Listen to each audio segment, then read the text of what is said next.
Oi, gente, tudo bem? Na aula passada, nós começamos o tema transtornos decorrentes dos usos de substância. Nós mostramos um pouco os grupos de critérios para identificar e ressaltamos que os usos de substâncias estão presentes na vida das pessoas de uma forma geral.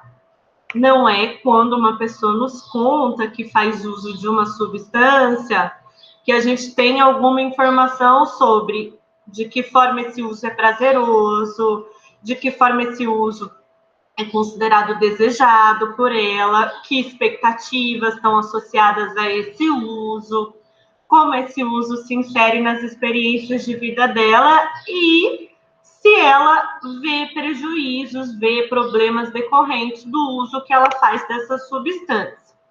Quando que a gente vai imaginar que um transtorno pode estar presente? Quando a gente considera aquela substância perigosa? Ou quando a gente desconfia que aquela substância pode levar a um uso problemático?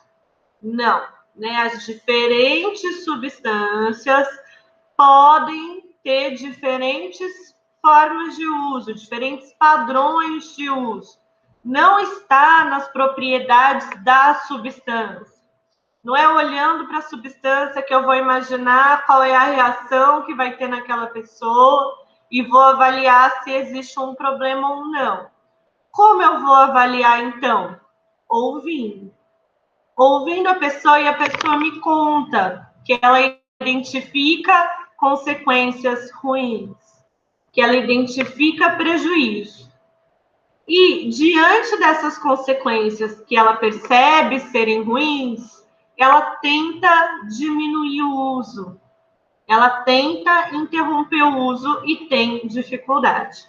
Quando a pessoa conta, eu estou tentando diminuir, eu estou tentando parar e está difícil, mesmo que eu saiba que eu estou passando por problemas associados a essa substância, seja se a pessoa vê a substância originando esses problemas, ou se a pessoa vê a substância intensificando problemas que estão lá, nós vamos investigar a presença de um transtorno quando essa pessoa nos conta, eu estou tentando reduzir, eu estou tentando parar e não estou conseguindo, ok? E quando a gente está diante de alguém que nos diz, estou tentando reduzir, estou tentando parar e não estou conseguindo, né? São vários os graus de sofrimento nesse relato. Tem pessoas que sofrem muito, sofrem com sintomas físicos, como a gente viu na aula passada, a questão da abstinência,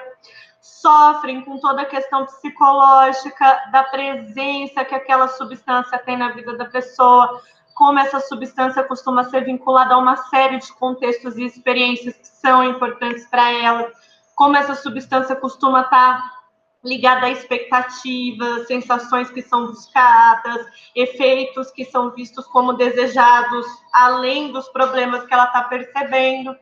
E aí, se eu estou diante de alguém que me diz, estou sofrendo muito, né? Eu não consigo parar de pensar nessa substância, a minha vida gira muito em torno dessa substância, eu tento diminuir, mas eu reajo de uma forma muito ruim.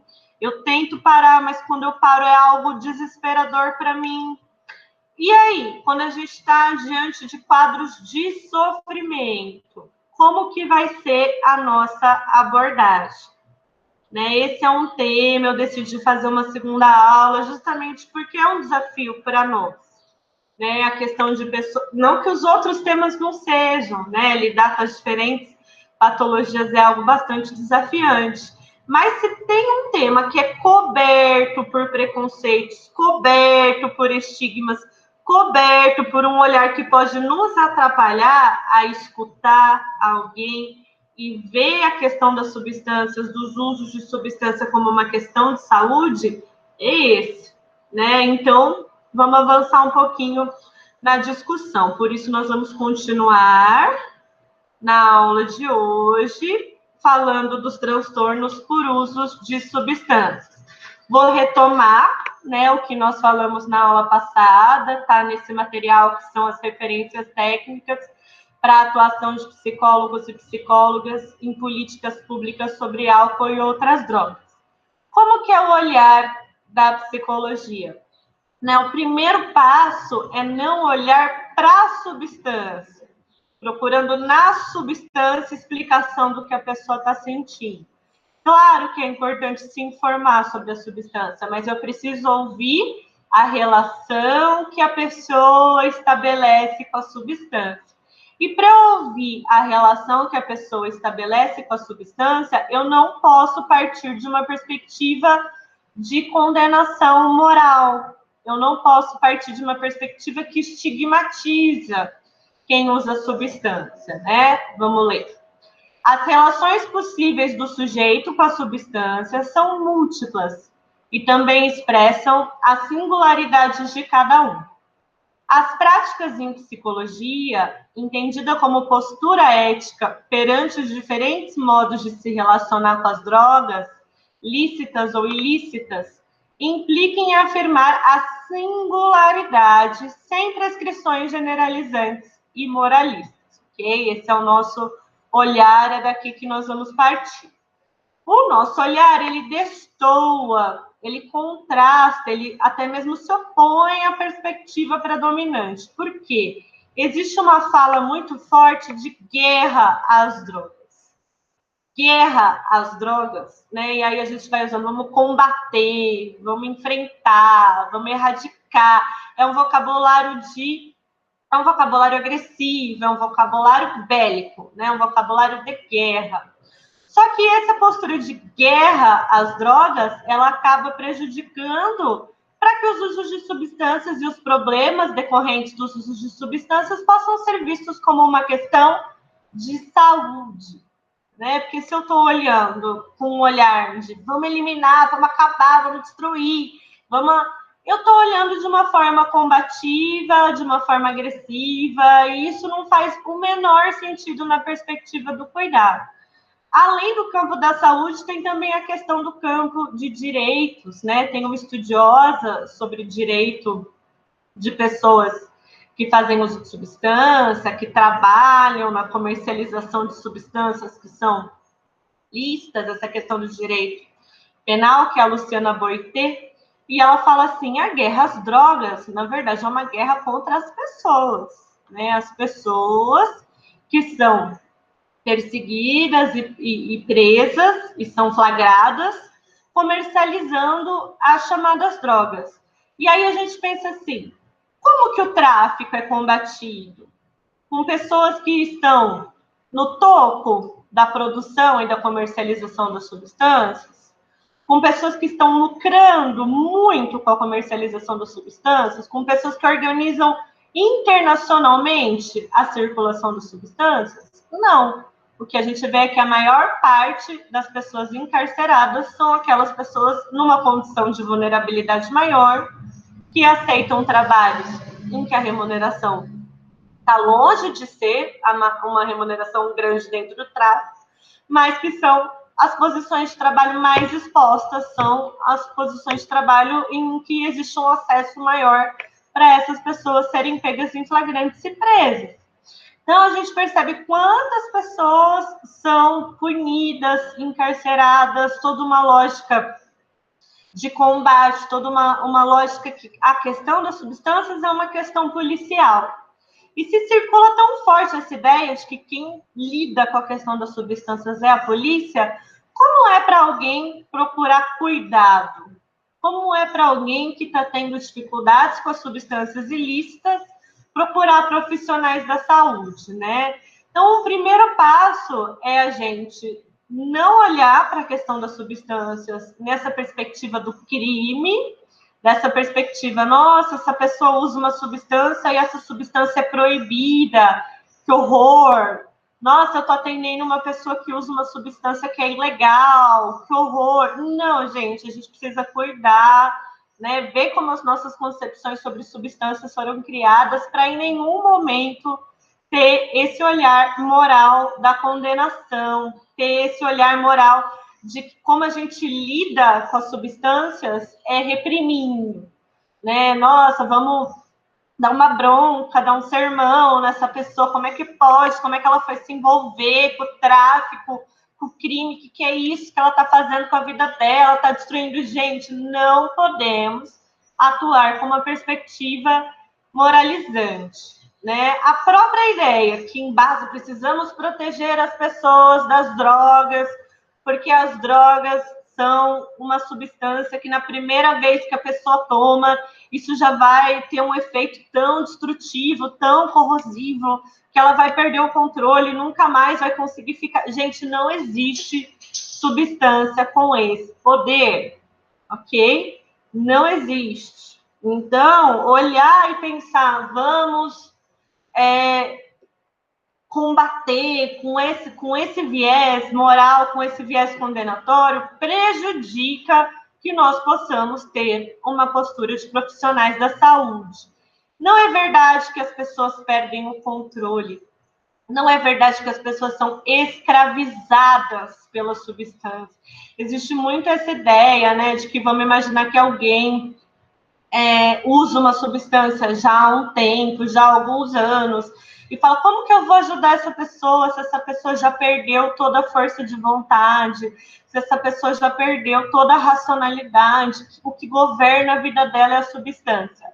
Não é verdade, ok? Por mais que a pessoa esteja numa situação de muita vulnerabilidade, em uma condição muito precária para lidar com o quanto esse uso da substância está sendo frequente e trazendo prejuízos para a vida dela, todo o acompanhamento profissional será um acompanhamento profissional baseado na autonomia, baseado em que essa pessoa pode relatar o que está acontecendo com ela, pode refletir sobre o que está acontecendo com ela, pode junto, de uma forma dialogada, de uma forma combinada, pensar nos possíveis encaminhamentos para o tratamento.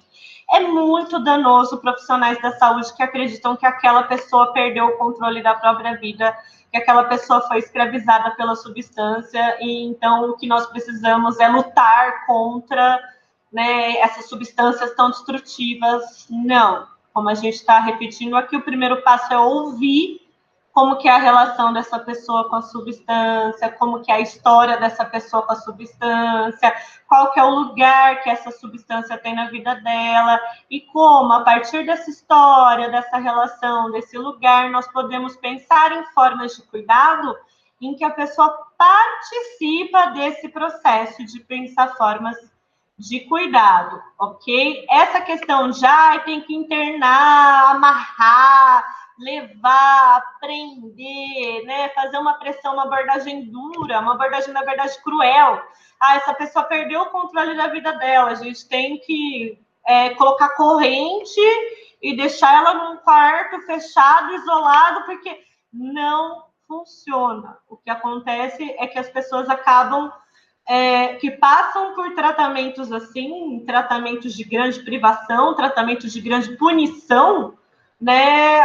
Quando elas voltam a usar, a chance delas buscarem um tratamento e acreditarem que podem ser ouvidas, que podem ser respeitadas, diminui demais, né? E o que a gente quer é que as pessoas passem por tratamento, não é, chega de substância, meta atingida, né? A pessoa nunca mais vai usar essa substância, meta atingida. Não. O que a gente quer é que a pessoa participe ativamente desse processo e que essa pessoa que participa ativamente desse processo, ela recupera questões que na vida dela foram sendo prejudicadas, questões que na vida dela ela foi perdendo, que ela possa se recompor desse momento que foi tão difícil para ela e construir novas relações, né? Se a substância passou a ter um lugar tão grande na vida dela, o que precisa é construir novos lugares, construir novas relações, construir novos sentidos, né? Não é a eliminação da substância o objetivo total. O objetivo principal é a transformação das relações dessa pessoa que transformaram a substância em algo tão central na vida dela, né? A perspectiva predominante coloca o tratamento para pessoas que fazem uso de substância é o tratamento para que elas parem. E de preferência para que elas parem hoje, para que elas parem agora, para que amanhã elas não usem mais. E então essa ideia da abstinência como tratamento, né, acaba afastando muitas pessoas. Existem pessoas que sim, que conseguem, que desejam, falam, eu quero parar agora, me ajuda. Porque se a pessoa para agora, ela provavelmente vai ter sintomas físicos que podem variar de intensidade e podem ser bem fortes. E se a pessoa para agora, ela também vai passar por momentos de desafios psicológicos, né? E tem pessoas que dizem, esse é o meu objetivo, eu quero acompanhamento para passar por uma desintoxicação, para passar por esse momento dos sintomas físicos, para enfrentar as dificuldades psicológicas de me afastar da substância, eu quero parar. Essa é uma das possibilidades. Só que muitas vezes não é colocado como uma possibilidade, é colocado, você quer ajuda com o seu problema decorrente do uso da substância, então vai parar agora. Né? E isso afasta muitas pessoas do tratamento, isso faz muitas pessoas acreditarem que elas não são capazes de se tratar, isso faz muitas pessoas acreditarem que se elas procurarem ajuda profissional, elas vão ser pressionadas, elas vão ser culpabilizadas, elas vão ser tratadas de uma forma condenatória. Então, a questão não é que a abstinência não possa ser uma meta. O problema é que a abstinência seja a única meta desde o princípio, esquecendo que diferentes pessoas têm diferentes relações com a substância e que para essas relações mudarem é preciso um acompanhamento sensível, cuidadoso, considerando um contexto e considerando os limites que a pessoa vai colocar. Nem todas as pessoas desejam parar de usar a substância e nem todas as pessoas, mesmo que desejem, elas vão falar, eu consigo, né, passar por todo esse processo de abstinência. Então, tem sim como elaborar planos em que a redução do uso da substância vai acontecer de forma gradual. E junto com a redução do uso da substância, vai ser pensada a história de vida da pessoa, como que essa substância foi ganhando esse lugar tão importante, como que novas formas de relação, de experiência, de sentido podem acontecer, sem que seja, você amanhã não usou mais, se usou, acabou. Isso não existe em termos de tratamento, gente, isso é crueldade, ok? Então, não colocar a abstinência como meta única. Esse livro, que é o livro que eu vou usar ao longo da aula, para a gente falar sobre exemplos de cuidado, exemplos de programa de cuidado, é do John Harry, chama Na Fissura, e uma história do fracasso no combate às drogas, né? Então, ele vai contando várias questões de como é a nossa perspectiva predominante de lidar com os problemas das substâncias e como essas perspectivas podem ser diferentes. Ele diz assim, enquanto cultura, temos uma história de como o vício funciona. É uma narrativa que fala de algumas substâncias tão quimicamente poderosas que, se você as usa bastante, elas passam a dominá-lo. Mudam a química do seu cérebro, que acaba ficando doente. Depois disso, seu corpo precisará da droga. Então, qualquer pessoa que usasse diariamente pelos próximos 30 dias, ao fim de um mês, estaria completamente dependente. O vício, então, é o resultado da exposição repetitiva a certas substâncias químicas poderosas.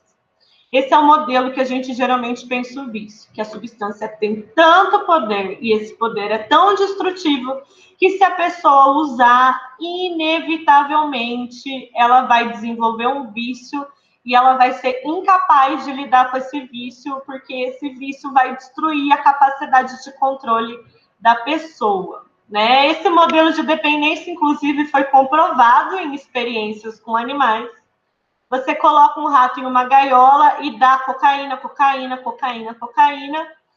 9 em 10 vezes, o rato vai usar a cocaína de uma maneira tão compulsiva que acabará morrendo.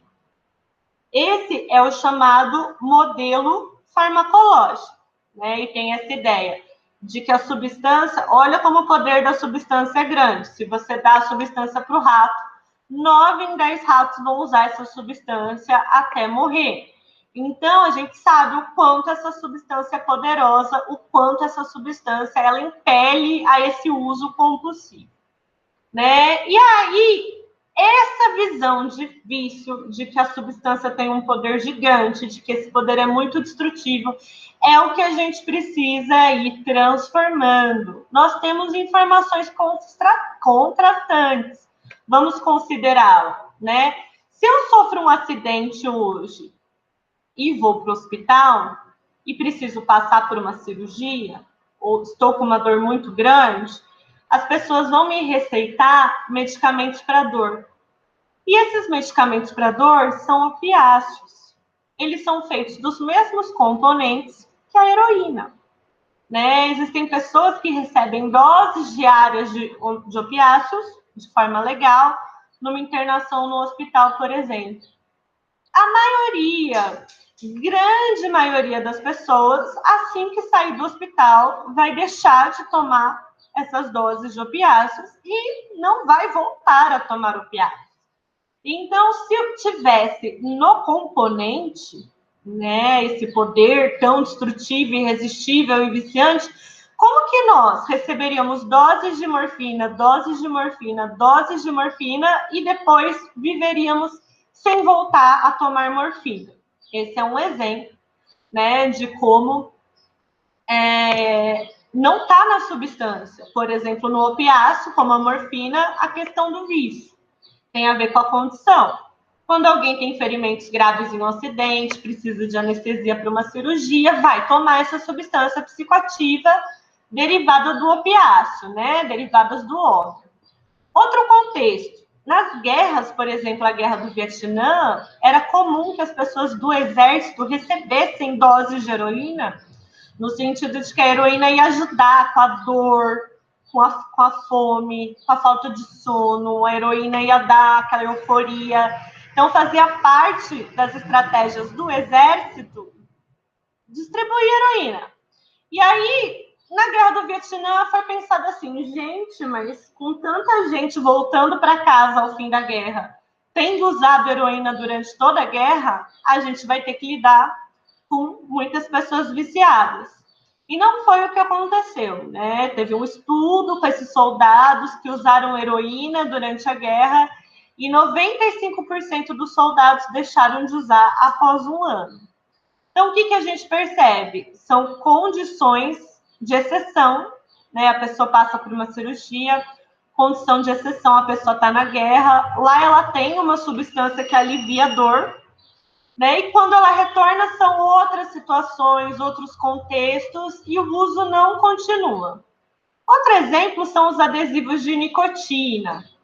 Quando os adesivos de nicotina foram criados, as pessoas imaginavam, pronto, solucionamos o problema do cigarro. Porque as pessoas não conseguem parar de fumar, e o cigarro tem um poder aditivo muito forte, né? As pessoas... É uma das substâncias que as pessoas encontram mais dificuldade de parar.